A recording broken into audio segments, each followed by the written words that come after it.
बिस्मिल्लाहिर्रहमानिर्रहीम अस्सलाम वालेकुम रहमतुल्लाहि व बरकातुहू। उम्मीद करती हूँ आप सब स्टूडेंट्स खैर खैरियत से होंगे, ईमान की बेहतरीन हालत में होंगे। सूरह बकरा आयत नंबर 54। जब हज़रत मूसा अलैहिस्सलाम ने अपनी कौम से कहा कि ए मेरी कौम, बिछड़े को माबूद बनाकर तुमने अपनी जानों पर जुल्म किया है, अब तुम अपने पैदा करने वाले की तरफ रजू करो, अपने आप को आपस में कत्ल करो, तुम्हारी बेहतरी अल्लाह ताला के नज़दीक इसी में है। तो इसने तुम्हारी तौबा कबूल की, वो तौबा कबूल करने वाला और रहम करम करने वाला है। जब हज़रत मूसा अलैहिस्सलाम ने शिर्क पर मुतनब्बा फरमाया तो फिर इन्हें तौबा का एहसास हुआ। तौबा का तरीका कत्ल तजवीज़ किया गया। फ़क़्तुलू अनफुसकुम, अपने को आपस में कत्ल करो की दो तफसीरें की गई।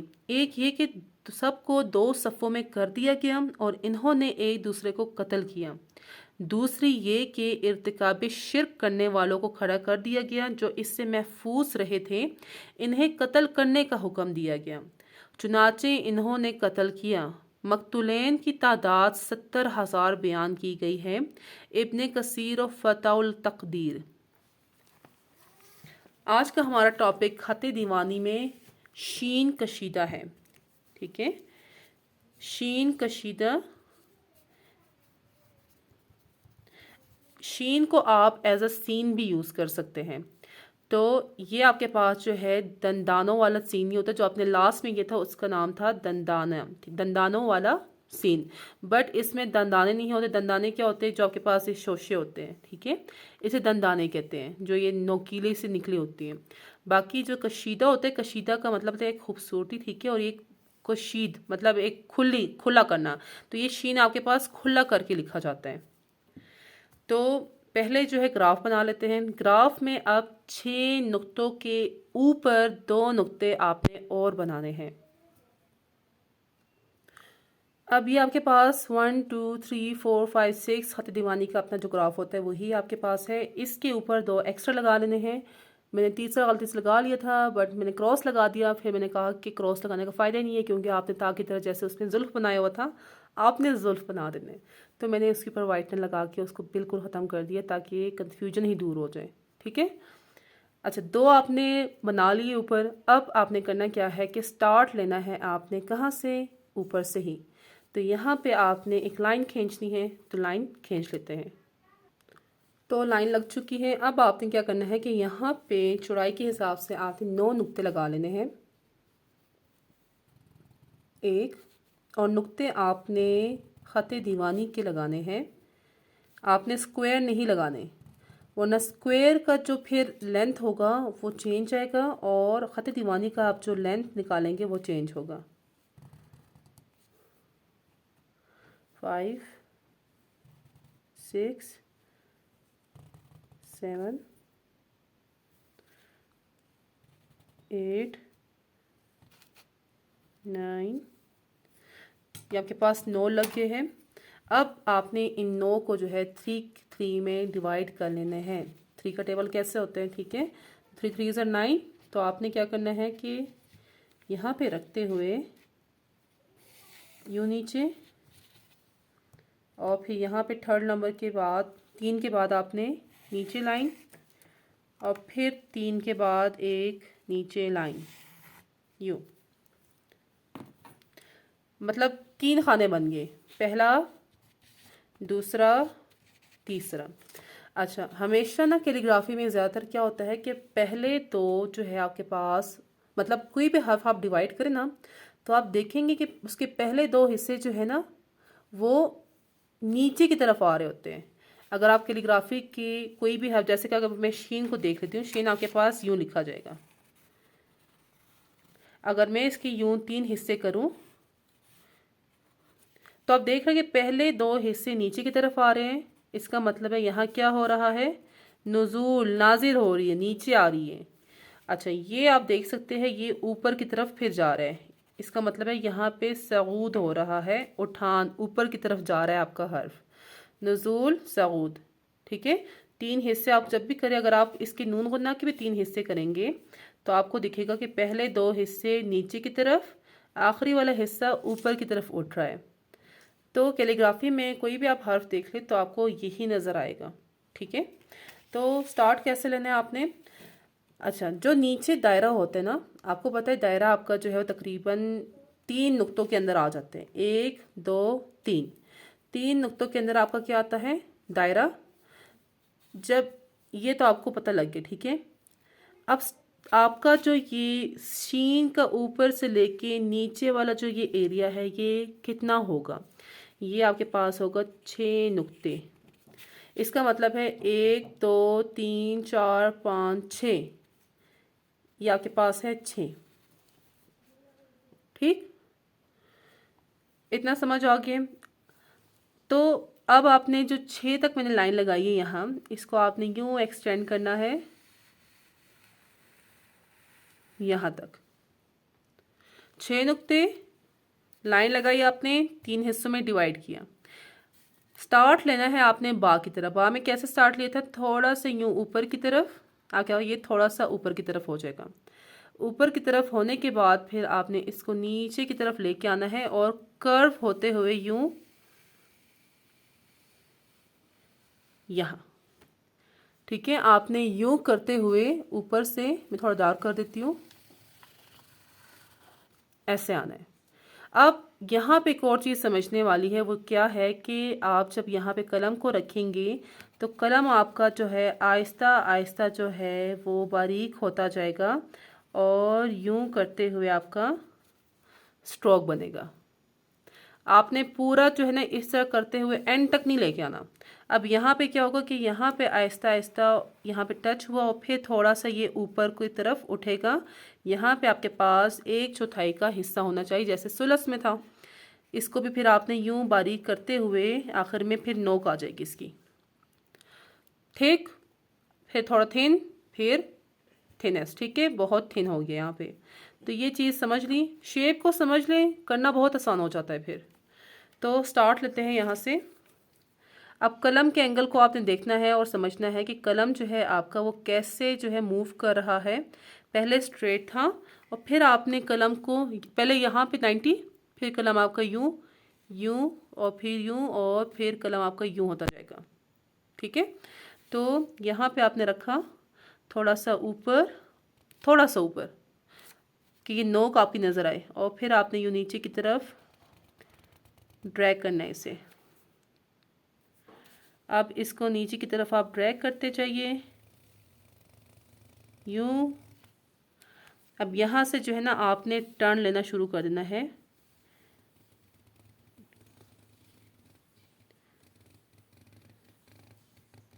ये देखिए कलम आहिस्ता आहिस्ता जो है वो अपना एंगल चेंज करे। एंगल देखें किस तरह 90 डिग्री एंगल से स्टार्ट हुआ था, अब आहिस्ता आहिस्ता तिरछा हो रहा है। और यहाँ पे फिर मज़ीद तिरछा तिरछा आपने करना है इसको यूं कर लीजिए और फिर आपने इसको मज़ीद तिरछा और गोलाई देते हुए, ठीक है, बिल्कुल आपने स्ट्रेट इसको नहीं लेके आना, यूं किया और इसको फिर ऊपर की तरफ लेके जाए। ये ना आप इसे गेम की तरह समझे, ठीक है, बहुत चले यूं। तो ये आपके पास जो है शीन का स्टार्ट बन गए। अच्छा, ये बीच में ज़रार ना एक बात करना चाह रहे हैं आपसे, सुन ले इसकी, ठीक है, फिर ताकि ये कमरे से फिर चला जाए, मैं आपको आगे की सबक सुनाऊँ। जी ये ज़रार, आंटी मेरा घड़ी किससे है वॉच? ये कह रहे मेरी घड़ी कैसी है वॉच, अच्छी है तो आपने कमेंट सेक्शन में ना लाजमी बताना है, ठीक है ज़रार को। Zarar thank you. चले हम लोग अब सबक पढ़ रहे हैं। चले अल्लाह हाफिज़, फ़ी अमान अल्लाह भी आपको कह रहे हैं, ठीक है। चले बैक टू सबक। अब आपको बताया था कि जो दायरा होता है आपका तो वो कितने नुक्तों में होता है आपका? 3। इस 3 को जो है नीचे से यूँ एक्सटेंड करें आप, ऐसे एक्सटेंड कर दिया आपने। अब समझिए जो सीन स्वाद और द्वाद के है आपके पास दायरे, वो इसके यूँ मिड के ऊपर आपने कलम को रखना होता है और फिर नीचे की तरफ जाना होता है। जबकि शीन कशीदा में आपके पास इसके आपने इस लाइन से नीचे यूँ स्टार्ट लेना होता है। ठीक, ये बात आपने समझना है। और ये मैं आपको जो है कुरासा के मुताबिक करवाती हूँ, ठीक है। ये जैसे आप अभी कुरासा मैं आपको दिखाती हूँ, काफ़ी उस्तादों के काम में देखती हूँ। अब जैसे शीन में देखें नीचे से स्टार्ट हो रहे हैं, यहाँ पे देखिए आप मिड से स्टार्ट हो रहे हैं। अच्छा, यहाँ पे सॉद का देखें मिड से स्टार्ट हो रहा है, इसका भी अगर आप देखें तो मिड से स्टार्ट हो रहा है। तो ये सारा मैं आपको अकॉर्डिंग टू कुरासा करवाती हूँ, ठीक है। मैं अपने आप से एक लफ्ज़ भी आपको नहीं सिखा रही। तो अभी शीन है, तो शीन का आपने कहाँ से स्टार्ट करना है, इस लाइन के नीचे से। 3 नुक्ते आपने ले लिए थे नीचे से और लाइन के नीचे आपने यूँ स्टार्ट लिया। इस लाइन के जो नवा आपके पास नुक्ता है, इस लाइन से थोड़ा आगे से 90 डिग्री एंगल आपके पास बिल्कुल सीधे से थोड़ा सा तिरछा होता है। ये आपने कर लिया। अब आपने क्या करना होता है कि आधा नुक्ता नीचे आना होता है। आधा नुक्ता आपके पास ये बन रहा है, ये आपके पास आधा नुक्ता हो गया, ठीक है। ये देखिए आधा नुक्ता। तो आपने इसको यूं पीछे की तरफ ड्रैग किया और यहाँ पे फिर आपने इसको यूं नोक निकाल लेनी है, यूं नोक निकाल लिया आपने, कर लिया। अब नेक्स्ट जो है, नीचे वाले जो आपके पास 1.5 नुक्ते बच जाते हैं, ये आपके पास 1 नुक्ता और ये आपके पास आधा नुक्ता। तो ये कितने बन गए, 1.5 नुक्ते। ये चीज़ आप अगर समझ लें तो ये तो फिर आसान हो जाता है। ये क्योंकि सौत में भी है आपके पास, दौत में भी है, और ये नीचे वाला जो एरिया है ये काफ में भी है, लाम में भी है, अलिफ में भी है। अब मिस्टेक यहाँ पे हो रही है आप लोग की। अब क्या करना है आपने कि यहाँ से आपने 2.5 नुक्ते ले लेने हैं। अब 2.5 नुक्ते जो है मैं जो लेती हूँ वो ऐसे करके लेती हूँ कि एक यहाँ पे, आधा दरमियान में और एक यहाँ पे। इससे फ़ायदा क्या हो जाता है मुझे कि पता लग जाता है कि एक यहाँ, इसका आधा लूँ।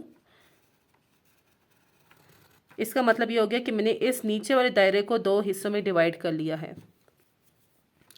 अब क्या करना है कि यहाँ से जो है आपने 90 डिग्री एंगल पे नीचे की तरफ आना है और 90 डिग्री एंगल ही आपने रखना है यूँ। अब जैसे आपने इसको यहाँ पे थिन से थिक करते गए हैं, वैसे ही आपने सेम यहाँ पे भी करना है। बट कहाँ तक आपने इसको थिन करना है, 1.5 नुक्ता ही, 1.5 नुक्ते को इस लाइन को आगे लेके जाएं, यहाँ तक ही आपने सेम ये करना है। जहाँ से स्टार्ट लिए वहाँ तक ही आपने इसको बारीक करना है। यूँ आपने ऊपर की तरफ इसको लेते जाएं और यूँ बारीक करें।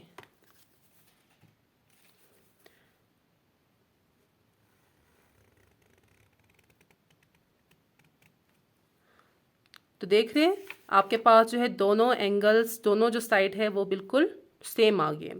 अब नेक्स्ट आपने करना क्या है कि शीन का और जो सौद का आपके पास ये एंड वाला होता है, या तो आप इसके मिड तक लेके आए या आप इसको जो है ऊपर तक लेके जाएं।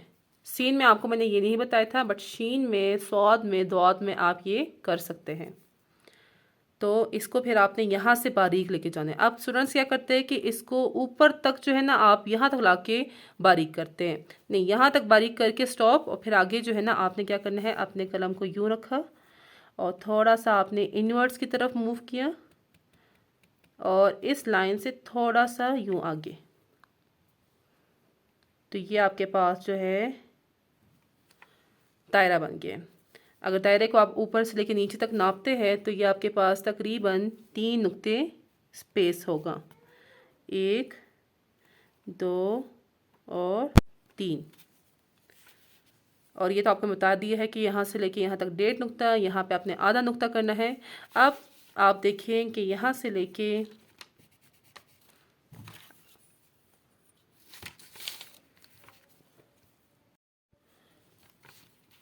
यहाँ तक आपके पास लाइन जो खींच रही है वो चेक कर लीजिए।